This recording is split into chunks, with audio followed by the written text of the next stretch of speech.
Hi everybody. So this first episode with Keith Dissington, one that I first really enjoyed. I think this is going to be something that I continue to enjoy as we get more guests on and kind of get a chance to hear their stories and kind of what led them to take the path that they may have taken. But a great conversation with Keith. Again, I'll talk about it in the episode, but he was somebody that was the first time I actually saw them have their own framework around sales, right? So a lot of respect for him. I think it's important for us to have in conversations like this when it comes to sales, telling people their stories. Everybody may not start off coming into the sales industry or the sales space the same way, but I think it's impactful to have these types of conversations so that other people who maybe just starting their sales journey or on it already can see there's light at the end of the tunnel and there's success if they put the work in. And who knows, man, you might discover something else that's really helpful for you. So I hope you guys enjoy the episode.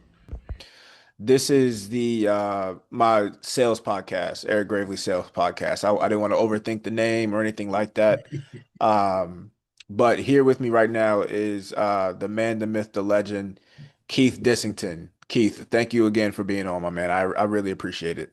My pleasure. I appreciate the fact that you even thought about me. So Of, thank you very much. of course, man. So little history. I just want to give everybody a little bit of history before we kind of get into some of the interview questions that I have for you. Okay. Um, so first and foremost, you and I, our paths crossed back in 2019. So I had just left major insurance carrier that I was a sales rep for, and I got a chance to go into your training class. And first off, when I was leaving that insurance company, at the time, I had just had a kid or a child, excuse me. So I had just had my first child and I was really trying to figure out if I wanted this to be the thing for me. And somebody had told me at the time, I think it was my little brother who gave me some of this wisdom. It was like if you focus on one thing, then you become a master at one thing. But if you focus on a whole bunch of things, like you're just really good at a bunch of stuff. You're not a master at anything. So I decided to stick with insurance number one, but sales I had already been doing door to door, and again I had worked at the insurance company. So um, there was a specific thing that was really holding me back that I had asked you about when in the training, but I'll get to that in a second. I want to talk about a little bit of the beginning. So, Sure. like I said, I had just left that company. We were training at the hotel, and then you walk in, and then instantly the first thing that I had thought of as you're going through your content is like, I want to do that. I want to do that. That guy Ah, knows exactly what he's doing. Everything just flowed. The detail, you explain the concepts very simply, and I think that's a really really important trait.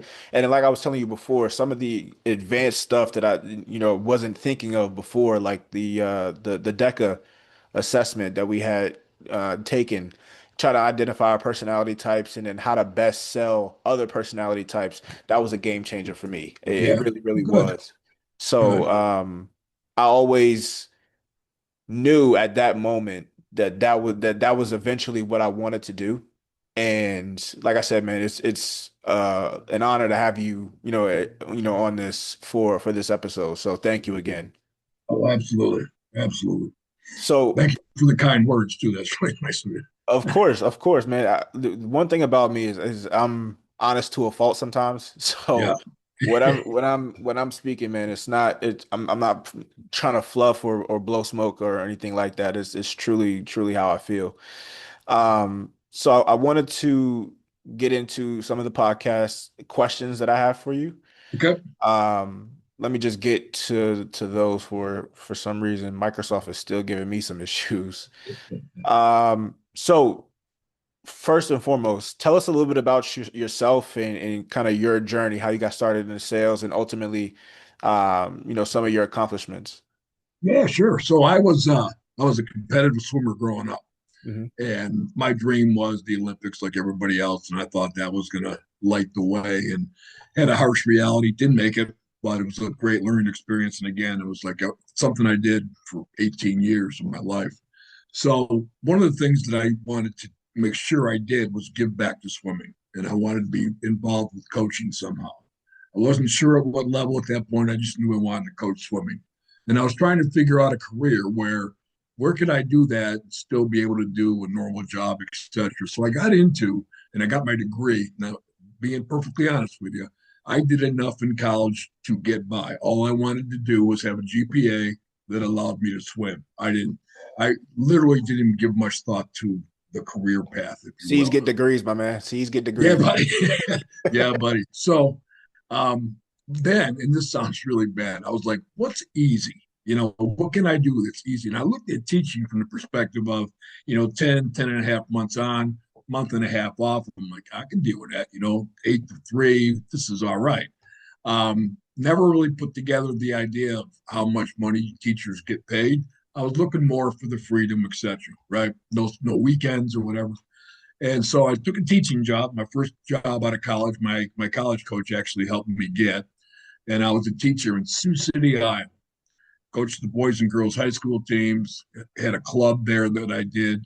At that point in time, like life was great. Then my car broke down, and I didn't have enough money to buy a new car, and I didn't have enough money to replace it. I'm like, Yeah. you know what, buddy? You're 20 plus years old. I think I was 22, 21. And I'm like, man, I don't have any money. I mean, I can't see where this career is going to go. So I ended up leaving the high school, moved back home, met a guy that I knew from swimming, and he worked in a precious metal company. And I told him I'm looking for a job. He goes, well, why don't you come in and see what if they have anything available for you. So I went and interviewed, and I got the job. I started off in your telemarketing department. That's what we called, back then. Now it's like inside sales or whatever, but back Sure. then. Sure. And my job was to call jewelers around the country and get them to send their scrap material to us, where we'd refine it down and either send them cash or give them um, product in return. Mm-hmm. And so I asked for the script, and they're like, well, we don't have one. And it was just myself and this other gal in this office. And I said, well, do you mind if I write one? They're like, no, go ahead. So I did. And things started to change a little bit for me personally, because I really had no sales training experience. I didn't really know what I was doing. Mm-hmm. I just knew that I had to get these people to trust me. And I thought the best way to do that was to get them to like me. Right. So started doing that, started having some success. And then they moved me to inside sales. Did that for about 6 months. They moved me to outside sales, which really was my beginning of traveling, right? I've been traveling now for like 35, 40 years. And I'm one of those oddballs that I enjoy it. I cannot sit in an office in a cube. It just doesn't work for me. I get it. Yeah. Oh, yeah. And so my region was the Southeast. And I was flying from Buffalo at the time to Florida, Atlanta, some of the major, Charlotte. And as a joke, it's a privately owned company. As a joke, I said to the owner one time, I'm down there so often, I should just move there. So like, okay. And I'm like, really? Goes, yeah. And I was married at the time when I had to talk with my ex-wife, and it was like, yeah, I'll move to Florida. From Buffalo? Yeah. So we did. And I got down here a couple of years later. This is back in 92. A couple of years later, the company got bought out and they wanted me to move back. And I was like, no. I lived in Sarasota at the time. Beautiful. I get it. I love it. So I had to find something else to do. So I got with a company called Nextel and started off as an account executive. So that's where I took some of this. Now, this was kind of neat for me because I didn't know this was happening. So as a teacher, you have to do your lesson plans, and you've got to do speak in front of different people and try to reach different kids on different levels. Mm-hmm. And then when I got into sales, that's where I got the idea of the different personality thing, right? Like, when I stood in front of a class, I had kids that were really interested, some could care less, etc. And I really spent a lot of time figuring out how can I get to these guys. Mm-hmm. And so when I got to Nextel, that's where DECA in my head started to form. I didn't have it yet, but it started to think about it, because I'd go on these sales calls and you have guys that come at you real hard. Some want to be friendly, some are analytical. And it's like, whoa, this is making sense to me now. So did that for about 2.5 years. Then I became a sales manager for Nextel. And then like yourself, I was actually had a company come into our headquarters and I was teaching them how to set up their devices Hmm. and their network. And on a break, I went out to the lunchroom. This woman says to me, "You know what? I heard you in there. You might make a great sales trainer." And at the time, I was making some pretty good coin because I was selling on my own and stuff. And I was like, Right. "I appreciate it. Thank you so much." Blah blah. 2000, a sales training job came up for Nextel. And so I was like, for grins, purely for grins. I'm like, yeah, here we go. Lo and behold, that woman was the director of training for Wow. Next. Yeah, right. So it was May 3rd, 2000 is when I became sales trainer.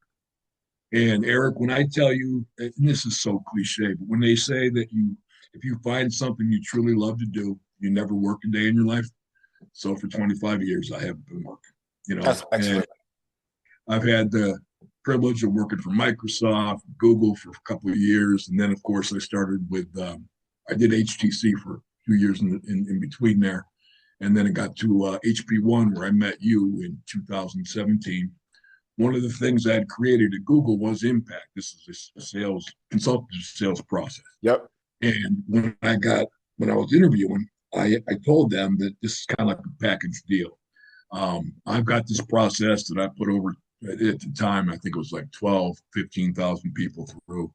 I had like an 86% success rate with it for those that followed it. I mean, and we checked them out either by phone calls or by travel or by in-person visits to make sure they were following the process.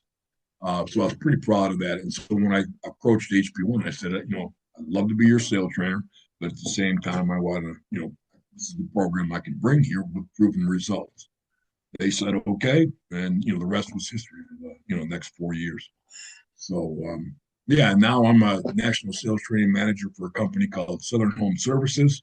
They own Nice. about 26 companies, HVAC companies, plumbing, electrical. Hmm. And yeah, I'm doing the thing I've been doing for 25 years that I love the most.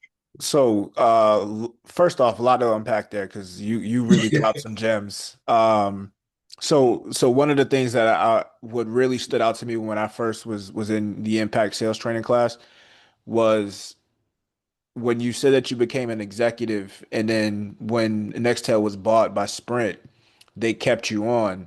Yeah. And I was like, dang, so I'm in the presence of a real live sales executive. Like at the time, that was something that really like resonated with me because I wanted to learn sales. Like I wanted to really understand it. I really wanted to kind of grow with it. And like I said, I had experience. I was started out in door-to-door sales. I was with a company called Vivint Smart Home. So they sold like doorbell cameras and alarms. So it was a whole security package, right? So I learned a lot from that. I learned a lot being an agent with the major insurance carrier, but it wasn't until I got to Impact and you broke down a lot of the concepts, like I said, that really, really stood out to me. And then I knew I was really getting quality information because you had been to the highest peaks of the mountain being a sales executive. So, great. That was, first off, that was excellent.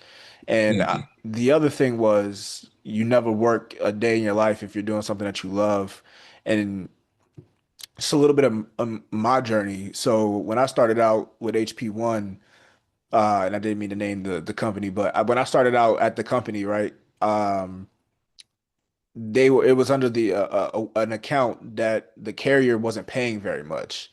And so for me, coming from some of my background, when they were paying only $10 a sale, that didn't really spark my interest. But I really powered through it so that I could get a chance to interview to be a sales trainer because I knew, like I said before, once I went to the class, I knew that's exactly what I wanted to do. And so I had the panel interview, and I was, hired on, which was great.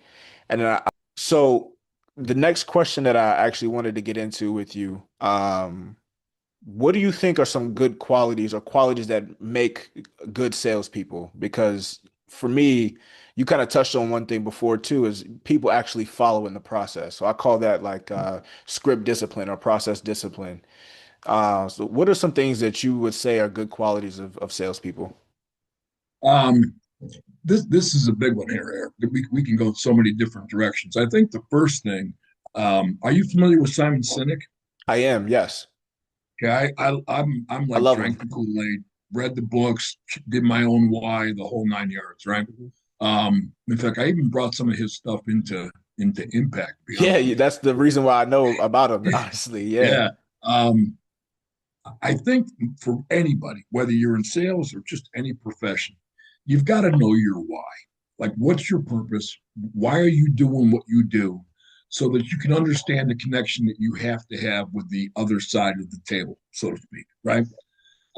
If you're there for a commission, that's the wrong reason to be in sales. I have this quote that I use all the time. If your conviction is not bigger than your drive for commission, you will never make the money you want because people can determine and that was what I'm looking for. They can understand your drive for what you're doing, hmm the way you present yourself, your enthusiasm, your I agree passion. with that.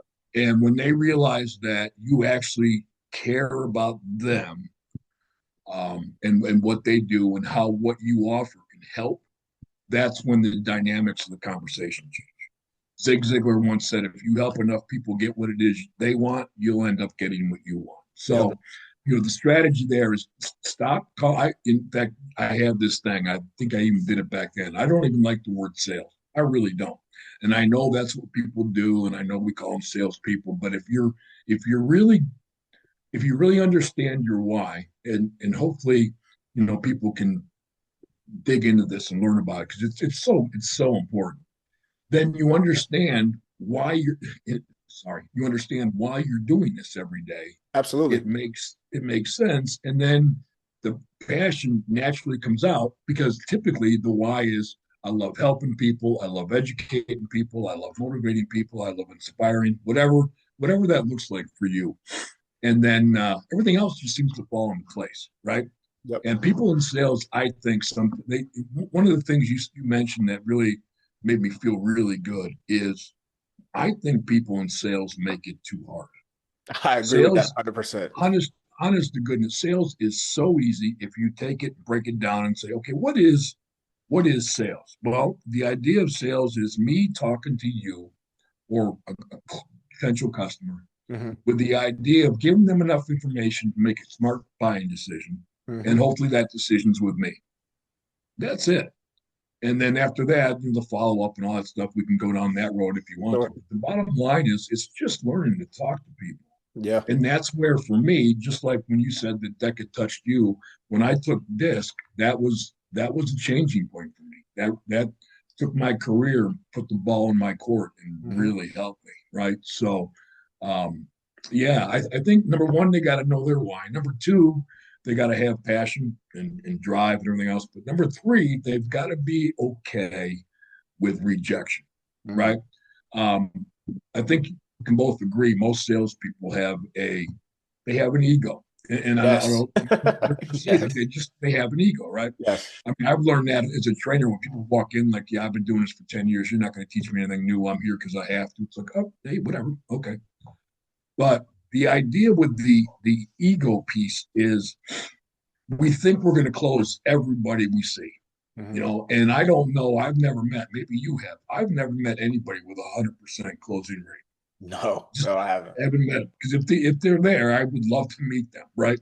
hmm So the idea is I'm going to walk into every situation thinking I'm going to close them, but understanding that okay, this one didn't work. And I actually teach people now. One of the things I teach them is if you get your teeth kicked in and you walk outside the door, stop for just a second and say this four-letter word next, and I then love go it. on to the just that's it. Don't think. I mean, there's because one of the things we get wrapped up in is, well, what went wrong and how can I have changed? And I'm not saying you shouldn't debrief. I'm not saying, but you shouldn't let it carry on in you for more than 30 seconds because you can't go back. You can't undo what you said. You can't change their decision at that moment. Sure. So learn from it and grow. You know, and that's the last part of the what I look for in salespeople is are they willing to learn? And by learn, I mean one of the greatest tools for sales trainers is role playing. Everybody hates it. It's got a negative connotation because it's either not real or it's this or that. But I'll tell you what, everybody that I know, and even myself included, that spent time role playing good calls, bad calls, any call really changed the game because that's our practice, right? It's like, people they fail to realize that I'm a big Michael Jordan fan. Hmm. Michael Jordan, in my opinion, was the best basketball player that ever lived. Okay, Hmm. GOAT, if you will. And I watched and learned that when Michael Jordan's not playing a game, he's either practicing or he was after the Pistons used to beat him up a lot. He would lift weights, play golf and do everything else. My point is, between games, he would practice. Between seasons, he would practice. And yet, he was the greatest basketball player of all time. So if it's important enough for Michael Jordan to practice, guess what? It's important enough for salespeople to practice. And right now, with the advent, if you will, we didn't have this back in my day, but with the internet and YouTube and 5-minute training videos and this and that, you have access to so much information. Yep. Find somebody you like, find somebody that resonates with you, and then practice what they tell you to do. And the process that we both had mentioned earlier, that's what you practice. If Yep. I can do the same thing every single time, my chances of success at the end are really exponentially higher. I love that, man. So there's a couple things that, you touched on one thing with the role play. So I'll address that first. So one of the things that I remember for me, because this was a big win for me back then. I had success as a insurance agent on my times on the phones, and then so when we got to that training class when we were doing the role play, the class for background was full of new hires who probably had not had much experience, had their license very long, etc. I came in already licensed. I came in having been an agent for 4 years. So when it was my time to role play, we step outside and call the phone number. And I went through the process and I walked back in the room and everybody is like dead silent. Like, dang, that was really good. And I'm like, dang, I mean, Yeah, it was cool, it was cool. But then you were like, you've done this before, haven't you? I was like, yeah, yeah, I have. But that was a big win for me, man, because sometimes you need that validation to know, like, whatever you're doing is working. And yeah, that was part of it for me. But the other thing that really, really when I ask you, what are some things or some qualities of good salespeople, I think the one thing that you helped me with, because I had asked you, how do you overcome objections? He was like, just ask questions.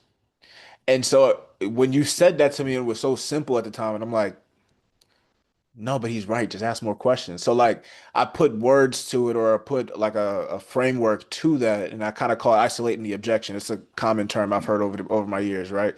But that's essentially what it is. So again, me having been in sales for the last 11 years now, and in the health insurance space that I've been in for the last nine, I've picked up, different things or just, having sure. been on the phone, been a sales trainer, and then I've been a manager for the last 5 years. So now I'm constantly listening to calls and I'm constantly hearing, similar things. And I'm like, all of this kind of goes back to some of the things Keith taught me, some of the things I learned as a door-to-door agent, some of the things I learned on the phone myself. And I'm like, I could put together a framework. Keith did the exact same thing. Yeah, yeah, And so I've put together my own sort of framework and I've okay. used that to coach agents over the last Good five for you. years. Good for you, And bro. thank you. And when I tell you asking questions is like the bread and butter of my process, I truly mean that because, like I said, it really, really resonated with me. So, Yeah, for me, that's a really good quality for a salesperson. Just asking questions, just not interrogating somebody or bombarding them. But you want to ask questions to your point to understand. You want to understand your client and to the people who are reluctant to go into sales or feel like sales is hard or can't deal with rejection. Like rejections, that's something that you just have to get used to. But like you said, just focus on that four-letter word and that's next. Next one up, try yeah. to be better Well, for the next one. I mean, I've actually changed a couple things over the years too. Like, for example, you just brought up the word objections, right? And when you think about objections, got to talk to my wife, got to think it over, getting some other quotes, doing this, doing that. My big contention is have you ever heard those before? And everybody raises their hand. I said, you ever heard those before in a different industry? Everybody raises their hand. So Mm-hmm. I said, is it really an objection, or is it you haven't figured out the concern yet? Because one of the things that people, I think, need to really consider is don't listen to what they say. Now, hear me out. Don't listen to what they say. Listen to what they meant. Okay. Mm-hmm. Like, how many times have somebody said, yeah, I got to talk to my wife, and then it comes back, it's the price, or I got to think it over. I mean, more times than not, it's always the price, right? Yep. So, two things that I've changed since meeting you, and we were talking about questions. I'll come back to that one. But when when somebody gives me an objection, to your point, I now teach isolate, clarify, and then resolve. So isolate, just like you said, let's make sure we understand what the real objection is. Yep. Is it I got to talk to the wife, or is it the price? Probably the price, right? Mm-hmm. The other challenge with that is I now, and I think I might have taught this back then. I don't remember, to be honest with you. I teach people to take all the objections, if you will, concerns, and put them on the table for the client. You bring up how the prices change. You bring up about the installation time. You bring up about available, whatever it is that you've ever heard before. I mean, like, for example, a simple one, you sit down with somebody to take away the I got to talk to my spouse objection. Simply ask them, hey, is anybody else that's going to be involved in this decision need to be here? Yeah, my wife. Oh, can we get her on the phone? No, she's working. When would be the best time for me to come back? And I say that from the standpoint of, I know when you walk away from a client, you kind of lose you have a really good chance of losing. However, Sure. build enough value into why she has to be there, then they kind of sit back and go, oh, that makes sense. And as long as you got a scheduled appointment to return, and like, even if you have a huge area, you just say, look, I'm always in the area. I'll come back tonight. I'll come back Saturday, whatever it takes to get back in the door. Because personally, my philosophy is, if I'm selling to you, Eric, Mm-hmm. and you say I got to talk to my wife, I don't trust that you're going to remember everything I said, have all the answers to her questions, and then be able to communicate that to her effectively, where she's going to go, oh, I see what's going on. Mm-hmm. So that's why I tell guys, step out, man. If they're going to be involved, step out. Now, sometimes they'll say, well, as you get to the end, yeah, she told me I could do whatever I want to do, blah, blah, blah. So you really got to understand what they meant, not what they said. I And love that. as far as questions go, yeah, I mean, you don't handle an objection with fighting back and trying to come up with, Oh man. right? It's a dance. It's not a fight, right? Concern handling is a dance. We're going to do this together. How do I do that? I ask questions. Now, one of the things I get a lot is, well, what questions do you ask? And I go, it's really simple. When I grew up, I go on a sales call, I'd have my sheet, 20 questions on it, and I'd go in, and I'd ask the question, get the answer, go to the next one, get the answer, and just move on, right? No, people want to feel that they've been heard and that they've been understood. Right. So if I ask you a question, Eric, what are you going to give me? An answer? An answer. Guess what my next question is? Whatever your answer was. And we're going to do that till I have a clear, complete mutual understanding of what it is you say. For example, one of the things salespeople do that I find is as a mistake is they assume that they know what words clients say mean to them. For example, I used to ride a motorcycle. I had a Honda BTX 1800, right? Touring bike. And I went over 100 on it a couple times, and I got scared. I'm not, that was big for me. I met a guy that he said like 180, 200 miles an hour on his. So if I said to him, hey, you ride a bike? Yeah. And you go fast? Does it go fast? And he goes, yeah, it goes real fast. I'm thinking 100 miles an hour is fast. But to him, he's thinking 180 or whatever he did. So when I try to close him on a bike that goes 100 miles an hour, I'm missing. I just missed the boat, right? And too many times salespeople do the same thing. If somebody says they want to buy something because it makes them feel comfortable, well, I know what comfortable is for me, but I don't know what comfortable is for Eric. Could be a different scenario, right? 100%. Yeah. Think about the temperature in your house. For me, 72 is comfortable. For you, might be 68, 71, whatever. So ask the questions, ask the right question, which is whatever the answer was to the previous question, ask that. That way you don't have to think, where am I going to go? How am I going to get them there?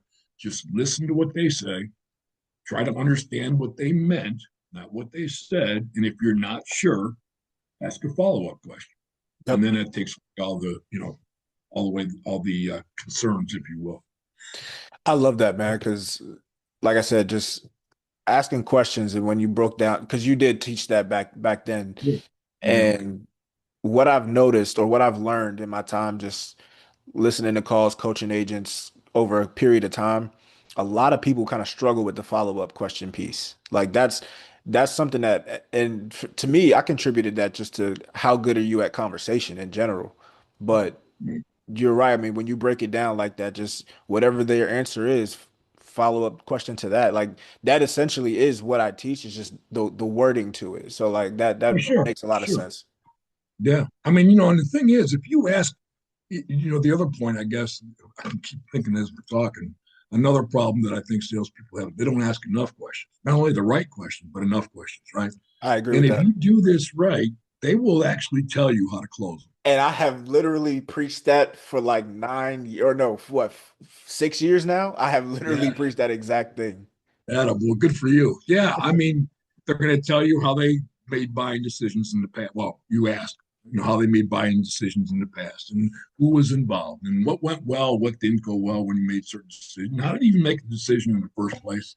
Where did you go for your research? Where did you get the information? All of that stuff shows them that you're not there as I hate this term, but the old used car salesman where it's like, hey, I got a special. If you sign today, here we go. Right. Um, you're taking the time because the thing is also somebody who's successful in sales is really good at establishing relationships. Okay. Yes.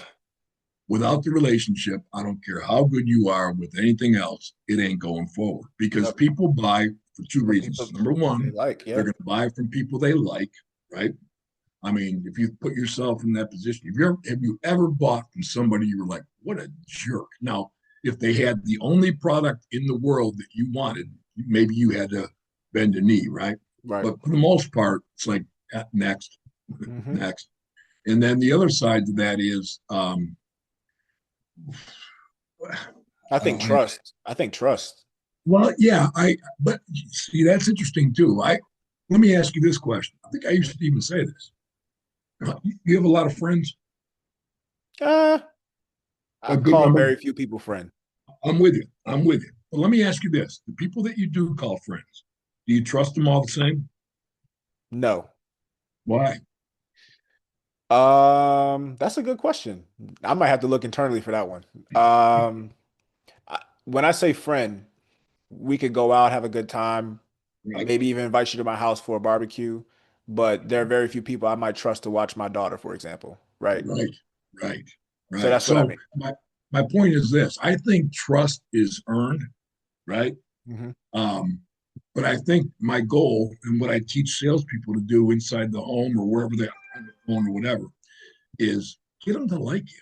Yes. If they like you, then they're going to start listening to you. If they start listening to you, then they're going to start talking to you. If they start talking to you, that's when you learn about what's going on with them. And then as you stick to your word, if you say I'm going to follow up Tuesday at 3, and my gosh, you're at 3 o'clock, their phone is ringing. Now the trust is going to start coming. Hey, this guy said he was going to do that. He did this. He said he was going to give me this price. He did that. He said he was going to look for a better discount. Whatever it is, that's where I think the trust part comes. But it's like this. It's just like with your friends. Trust takes time. Like you, I don't have a lot of male friends. I Hmm. got two guys in my life that, man, if they needed anything from me, money, car, home, whatever, Hmm. it's there, and vice versa, right? But I've had friends that like to your point, I wouldn't tell them anything about my fiance or my this. It's like, no, I don't. And I've even tested people. I threw something out, I've done the you same typically thing. in a corporate environment where I'd throw something out, see if it came back. Because I'd be like, hey, here, between you and me, blah, blah, blah, right? And then I just wait, whether it was a week, 2 weeks, or whenever. And when the time came that came back to me, it was like, hey, nice knowing you. Our relationship just changed. I've done the And exact same thing. so, yeah, so you get it. You Yep. get it. 100%, 100%. So I did want to talk to you about like a project or an initiative I'm doing. We're actually Okay. coming up to a close here because Zoom has a time limit on the record. So okay, so let me backtrack, right? So I told you I've always wanted to be a trainer since I've been in your Right. class. And so that's something that I'm going to actively pursue now. And one of the things that Oh, I good. wanted to do, thank you. One of the things that I wanted to do to kind of separate myself was to create something or build something. And so I've taken my format, I've taken my 10 plus years of sales and my management experience and training experience, and I kind of packaged that all into one and I created an app called Okay.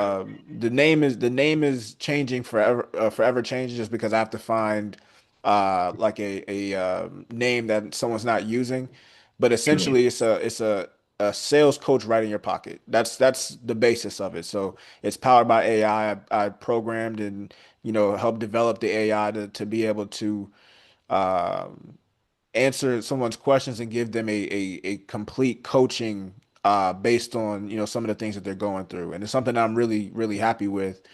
But I want people to understand that the goal of it is not to replace anybody. I think Yeah. with the way that things are moving, obviously in sales you already have to do this, but you have to be able to adapt, right? You might be in the field in one neighborhood and have to go to another one, or disc assessment. You might speak to one person who has one type of personality, and you have to be able to pivot if someone else has a different one. I think the way that I can made this or wanted it to be used as a tool to help people, to help salespeople. Whether if like for example, if someone's out in the field and they don't have access to their coach, right? They can just pull out the phone and tell them what's going on, and then the app will be able to give them a detailed coaching that they can use. Oh, Um, man. and Good for and you. thank you, thank you. So I wanted to just really ask you a question first and foremost. How does that sound to you first and foremost? I think it's great. I mean, one of the challenges for people, like I said, we talked about process before, is typically when they start to struggle because they've changed or deviated from the process. So if I have an app or whatever, boy, technology's changed since anyhow. If I had an app where I could walk out and tell it, hey, here's what I did, here's what happened, what should I have done, and get immediate coaching feedback, oh, that's huge. That's huge. The only challenge, obviously, with AI or any type of technology is it, and I don't, maybe they can do this now. I don't know. But there's the human component to that's where I think salespeople are kind of safe. Yes, I Is agree. yes, there's all these apps where you call them that you're actually talking to an AI bot, but at the same time, if I don't feel the connection, it ain't happening, right? 100%. So I think they're safe that way. However, to have a tool like this that can give me again immediate feedback, that's huge, man. Congratulations. That's Thank you. Thank you. It's because not everybody has the ride alongs, right? They yep. don't. I mean, that's one of the things I do is I go out and I ride along with people that have gone through my new hire class and see if they're sticking to the process, what have you. So, man, that's huge. Thank you very much. Thank you very much. And just to piggyback on that, the one thing that I wanted to make sure is addressed is the human element is huge, Yeah, because the AI is not a subject matter expert, which is right. where the sales coach or the sales manager still has a place to be able to answer subject matter questions and encourage and motivate. So the app is purely a tool, but to have your to hear you say those words really really does mean something to me. So this I appreciate you doing this. We got less than a Oh, minute buddy, now, of so course. the recording is about to stop. But I wish you all the best in all your endeavors. I hope you're still planning to write your book, and I'll be the first one to buy a copy. Um, Appreciate you, buddy. Absolutely, my man. I hope you have a great rest of your day, and thank you for being on. I appreciate you. Of course, my pleasure. Thank you so much. Looking forward to seeing that app. Absolutely. Thank you, my man. Have a All good right, one. buddy. All Best right. to you.